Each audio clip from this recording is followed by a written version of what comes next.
Hiya. Hope you're doing well. Is it still sweltering hot where you are, wherever you are? It's actually not as hot here.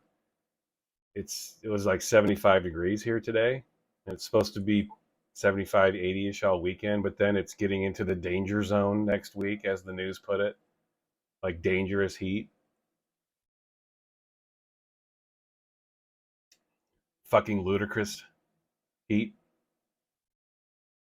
You guys seen Spaceballs before? You know you get that joke. Ludicrous heat. Speaking of movies, I'm gonna do like a mixture movie album tonight. Last night I was hanging out with an old friend of mine from high school. We've known each other for a long time, since the 80s. We went to high school together. And we grew up loving Depeche Mode. We were discovering them together. We loved them and we went to their concerts and we just loved them. I'm still friends with the guy. I'm hanging out with him and his daughters during the Mariner game. If you don't know the Mariners, it's a baseball team. We're watching the Mariners game. And we're having a couple of drinks and the game ends. Mariners won, by the way. They're crushing it right now. And we were having drinks. I was going to hang out for a little while longer. He just put his daughters to bed, and we're chilling, drinking. And he turns on Amazon Prime, and we're looking for something to watch. And Depeche Mode 101 pops up, and he goes, "Yeah, I was watching this today, and you want to finish this up? You want to watch this?" I was like, "Yeah." And it was really weird timing because on my way over there, I'd already known that I wanted to do LFO as my 100th video, but then I was like, what am I going to do for my 101st video? It's kind of a round number, cool number, 101. Didn't occur to me to do Depeche Mode 101, but then there's my friend Mike asking me, "Hey, you want to finish up 101?" I was like, "Yeah, perfect." All of a sudden, it was like, "Duh, that's the video I do." There's my 101st video right there. I wasn't planning on talking about Depeche Mode again, but once the answer was right there plainly in front of me, what am I going to do? Not do this album for my 101st video? Of course I'm going to do it. Of course. It's far from my favorite Depeche Mode album too. Like I've already mentioned before in past videos, I don't really even like live albums that much, and I'm not a huge fan of this, but it's about the time, it's about the energy. It was a different time. 101, Depeche Mode. Not exactly a band you thought of listening to live, at least I didn't. They were an electronic band. They didn't have a real drummer. And quite frankly, I think that's one of the most boring aspects of this movie, are the live snippets. Dave is running around, prancing around like an electronic Mick Jagger. I get it. Like, that's his thing, and that can be entertaining for some people. It's not really entertaining for me. I've actually never really enjoyed Dave's little prancing routine he does on stage. I don't like it. I think it's stupid. He kind of represents what I don't like about rock and roll music.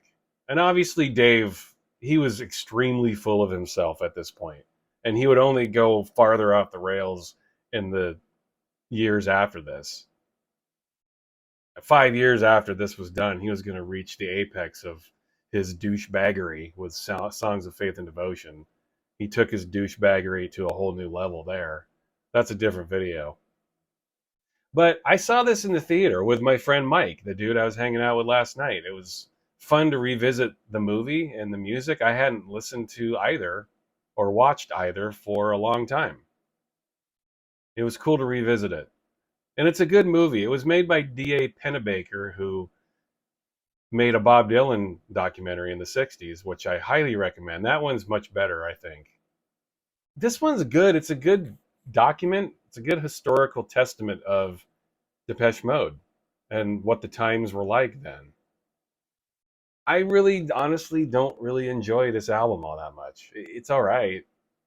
It's a live album, not my favorite. And I don't think Depeche Mode were particularly interesting live then. It was more about the hits. It was more about the fact that this band could fill the Rose Bowl and sell it out. That's what this whole movie is about. I was talking about this with my friend last night too. When we saw this at the time, it was hard to imagine this band would get any bigger than that. You know, they're playing at the fucking Rose Bowl. How could they expand their audience and their pull? How could they extend their influence upon the universe any bigger than that? Well, they certainly did. I remember thinking at the time, like, this is their peak. Music for the masses, they won't ever get any better than this. This is their absolute peak. And then, of course, a couple years later, Violator came out. It's like, wow, how could that band get any bigger? Well, they did. They figured it out. But this was a really interesting time to like this group because up until this point, Depeche Mode was, we felt like they were our little secret. If you were a fan of these guys, then you know what I'm talking about. They hadn't really broke through yet. They hadn't crossed over. If you were a fan, you knew they had that potential, but you didn't really want them to because you wanted to keep them to yourself. You wanted them to be that little secret that only us fans had at that time. But once this broke loose, it was game over. They were into the popular consciousness already. They had catapulted into the popular lexicon by then. And then Violator just fucking, they got into the canon and just got shot all over the world there. But this was an interesting time to be a fan. It was 101. Well, I'll get to the movie in a minute. I'll talk about the record first. This is a very nice release, a nice gatefold press. Mute did a nice job of presenting this to the public. Nice presentation. Black and white. The whole movie was not in black and white, but this was in black and white. You had a white inner sleeve. I always thought the movie would have been interesting in black and white. It wasn't, obviously, but this release was. Anyway, you get the plain white inner sleeve, and then you get the plain black inner sleeve. They're just plain inners, but kind of cool. And that wasn't the real pull of this release anyway, because you get a nice big fat. What word are you thinking of right now? A big fat. What are you thinking? Yeah, I know what you're thinking, you dirty bastards. Here is the booklet. Depeche Mode 101. And yeah, it was nice. Got some tour photos. There's Fletch trying to look busy. We all know he didn't do anything, but we all loved him anyway. Here they are again. Some various photos here. More pictures of Fletch looking busy. What the hell did he have to sweat about? I guess he was dancing around on stage, wasn't he? I always like this photo the best. That's the best. That's D.A. Pennebaker right there. Look his name up, man. Made some really historical, brilliant, you know, films that have stood the test of time, documentary wise. That was his thing. He and his wife. It's a live album. You know I don't love live albums, and I don't love this. Track listing's pretty good. Some of the songs maybe you wouldn't think of as a favorite, like Nothing. I love the song Nothing anyway, but I really like the live version. I thought they did a nice job with Nothing. Happy they included that song. They didn't have to. It wasn't a single. It was one of those songs that was tucked away on the album at the end. Second to last song, right? Right before Pimph. And that's how they opened their acts back here. It was Pimph. And Music for the Masses was their most recent album at this point. Violator had not come out. And us fans thought, how the hell they're going to get better than Music for the Masses or Black Celebration? Like, they can't. There's no possible way. And then Violator came out. And then we were like, oh, right, that's how you do it. They did release some singles. I thought I'd pull these out too to promote 101. They hauled back Everything Counts, which is about money, which is about human greed. That's the point of that song. And a big theme of 101 is the money they made, the insane amounts of cash that rolled in. You literally see scenes during the movie of them going through bags of cash. They made a shitload of money, and Everything Counts was one of their most popular songs anyway. And the theme of that song was greed and money, and so they re-released it. Now, if you bought the vinyl version of 101, there are a couple of songs that got thrown onto the CD in the tape version. Super annoying. If you bought this, you got those missing tracks. And I believe they were Sacred, right? Sacred was one, and Nothing, and Question of Lust. Those were the 3 tracks that were not on the vinyl version, but were on the CD and tape. If you bought this, you got those tracks, and you got the remixes, which are killer. Alan Moulder and Tim Simonon did these remixes, and they're awesome. Tim Simonon, of course, of Bomb the Bass, who would go on to produce Ultra, one of their most underrated albums, in my honest opinion, my very humble but honest opinion. And Alan Moulder, who would go on to record and produce bands like Curve. You know Curve, right? Do you not know Curve? How dare you? Just plain Sire labels. Check out Curve, man. Yeah, if you've never heard Curve, Jesus. What a powerful band that was. And Tony Holiday. That's all I'm going to do. Tony Holiday. Talk about... Well, I won't say it. Speaking of dirty, when I think of Tony Holiday, dirty things happen up here. Go check out Curve. C-U-R-V-E. Oh my God, if you've never heard Curve, you're in for a treat, my friends. Yes. They re-released Strangelove as well. This came out the previous year, and they did more mixes on it. Tim Simonon again. And they remixed Nothing, done by the mighty giant remixer that is Justin Strauss. I've talked about him before. An American remixer who usually got commissioned to do remixes for US only releases of singles. Justin Strauss, an awesome remixer in his own right. Look at that. I still have the old Tower tag on there. Look at that. What did I pay for it? $4 for a 12-inch. That's how much shit has changed in the last 35 years. I paid $4 for this thing. Tower. Do you remember Tower? Ah, God, they were great. Every Friday night, it was payday for me when I was in high school. I'd get paid, and I'd have a football game. I played football, and then right after the football game, I would get in my car, and I'd drive directly to Tower Records. They were open until midnight every day of the week. Every day till midnight. I'd get done with my football game around 10 o'clock. All the other football players would go and party, and I would get in my car with a couple of my friends, and we would drive to Tower and go record shopping. Those were my priorities, all right? Most high schoolers' priorities revolve around pussy and beer, and there's nothing wrong with that. I appreciated those things myself, but it was all about this. It was payday. I had shit to get, man.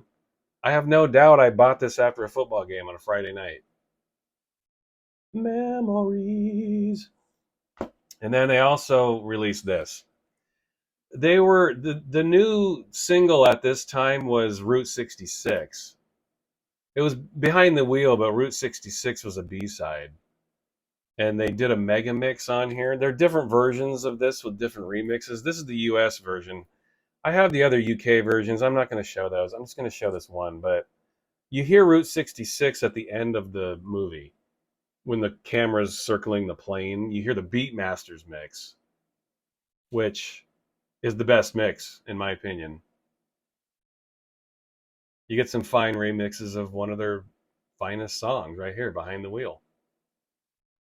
All of those singles got released right around 101. You couldn't get away from the album. It was just everywhere. I'm going to show the movie now. This is the recent Blu-ray release. Looks and sounds fantastic. And if you, like I mentioned before, if you have Amazon Prime, you can just go stream it right now. And it looks good. Especially on a nice big my friend's, he has a QLED. I have an OLED. He has a QLED. On a QLED, it looks extremely vibrant. I've never seen it look more bright and colorful. That's what QLEDs do. QLEDs are all about brightness, vibrant colors. That can be cool for certain things. I don't particularly like that.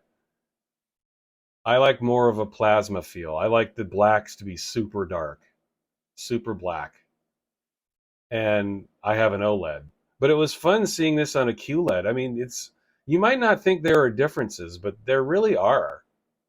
The 4K market right now is really fascinating to me, and they're putting they're putting everything out. Some of the stuff that comes out on 4K is really mind blowing. Some of the shit that doesn't come out on 4K is also mind blowing. It would be nice to see. I mean, they're putting out the most random of B movies on 4K. It's a really fascinating time to be into movies if you like physical versions. The shit that comes out, you're like, what?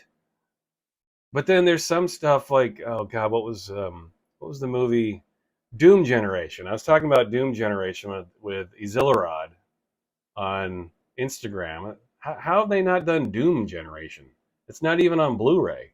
But then they keep reissuing Maniac, the original Maniac, the Lustig version. Like that's got multiple 4K versions. Or anything on Severin films. You know Severin films? Like the shit that comes out on Severin, it's like C movies. It's not even B movies, but they're pumping out all these weird, odd from every different country. There's scouring the cutting room floor for all this weird shit that never even had proper releases to begin with. They're doing 4K prints of those. So it's a really interesting time to be into high definition, high def movies. This looks great on Amazon Prime on a QLED. If you have a QLED and you have Prime, I'd check it out. I'd never seen it so vibrant and colorful and bright. It was cool. I have yet to watch this on my OLED. I plan on doing that. I've had this, I haven't even opened it as you can see, but I plan on checking that out. I did want to mention this really quickly too. This is a DVD I have of this. I bought this, I don't know, 20 years ago, 15, 20 years ago. If you want the bonus features, you'll want to get this, the DVD. It has bonus stuff that did not get carried over to this recent Blu-ray. This one that I just held up. No bonus features on this at all. It's just bare bones movie. This DVD release though has tons of bonus features. I want to say, what year did this come out? The 2005 it looks like. 2005. This revisited the movie and it has interviews with the band at that time. The movie came out in 1988, but Pennebaker and his wife go back to interview the band members in 2005. So it is a retrospective. It's old now, but at the time it was a retrospective. It also goes back to talk to the people in the movie that followed them around, the fans. In fact, one of them, Oliver, the dude with the spiked hair, he ended up having a music career of his own. He actually he was a competent producer and sold some records. His name was the Horrorist. And I discovered him by accident. Ricardo Villalobos remixed him, and I'm a huge Villalobos fan, and that's how I discovered it was him. I was like, that's the dude from 101. So you do get to revisit them. What, I guess it would have been 17 years after this, 2005. I would try to get this DVD. It's got all those bonus features. They visit Martin Gore and they visit Dave Gahan. I think they visit Fletch too. I don't think they visit Wilder. I'm sure. Let's see. Exclusive interviews. Yeah, they talked to Daniel Miller and Jonathan Kessler, who was the manager. Wilder didn't participate. I think in 2005 he was knee deep in his Recoil stuff. By the way, one of you requested that I do Recoil. I will. I've got all the Recoil stuff. I think Wilder's been crushing it with the Recoil stuff. But No Wilder interview. This movie's not perfect. I never really loved 101. I honestly think the most boring parts of the movie are the live parts, watching the band perform on stage. And also, I thought what was boring were watching the fans. I don't know. I didn't really care. I understood that it was these fans following the band during their tour. I got that. I knew that was the gist of the movie, but I just never really liked it. I thought it was boring. And, you know, in a lot of ways, this was the first reality TV right here. It was an early nugget of what that could be. And I think that's why I still don't like reality TV to this day. And I didn't like it here. I really don't give two shits about what some random goof is thinking or doing. I don't give a fuck. I still don't. How people get entranced by reality TV is beyond my understanding. I will never get it. I don't want to get it. I don't give a shit. The most interesting parts of this movie are the backstage behind the scenes footage of the band. There's a great scene where Martin Gore and Fletch are walking into a record store in Tennessee and they're buying Johnny Cash albums and stuff, and Gore's playing the guitar. They're having real conversations with the record store owner. That's the best stuff. I would have loved it if there was a whole movie of that. Watching them do radio interviews and then talking about it afterwards behind the scenes. That's the most interesting shit about this movie. Unfortunately, there's only maybe 20, 25 minutes of that in this 2 hour movie. It's mostly just live performance and the fans having completely boring, inane conversations about nothing. I'm sure a lot of people like that. I did not. But early, if you're into reality TV, I hope you're not. But if you are, this is like super early shit before it was a thing. A couple of years later, MTV would make Real World. And I remember watching Real World at the time and thinking, this is just 101, really. Didn't Depeche Mode already do this? Arguably, reality TV right here. It started here. But they did that a lot with bands. Like Pennebaker himself did the Bob Dylan documentary, but what he did not do is extensively film the fans having conversations. It was all around Bob Dylan. It was all around the band members. So there would be an argument that this is early in its infant stage reality TV right here. And that's probably why I don't really like this movie. But as a Depeche Mode fan, you have to have this, right? What are you going to do? Not have this? So there's my Depeche Mode video. Get this DVD if you can. The high quality is here. It's also streaming on Prime, but it all centers around the phenomenon of this 101 Depeche Mode. Another live album. Not my favorite, but it is Depeche Mode. We have to respect it. And there are some fucking awesome songs on here. Come on. And Music for the Masses was their most recent album, so you get a lot of cuts from that album. You get all the best tracks, man. They do Stripped.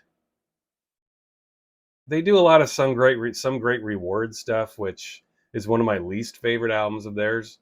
There is one scene where this chick is she's singing along with Blasphemous Rumors, and it's like she's literally creaming her pants. I mean, she's having an full on orgasm on camera. She's crying and her arms are in the air. I mean, she's completely lost control. And that was never one of my favorite songs, honestly. But man, this chick it was, man. She was being transported to another place right there on camera. And that's what makes the movie interesting to watch. I mean, I think that's what Pennebaker saw. He saw these fans completely rabid over this band. And that's when we were first really realizing the power of Depeche Mode with this record. So if you weren't even alive then and you liked Depeche Mode, This is important to listen to and to watch, I think. A big moment in their history. 101. Check it out, why don't you? It's pretty good. All right, I'll talk to you next time. Bye.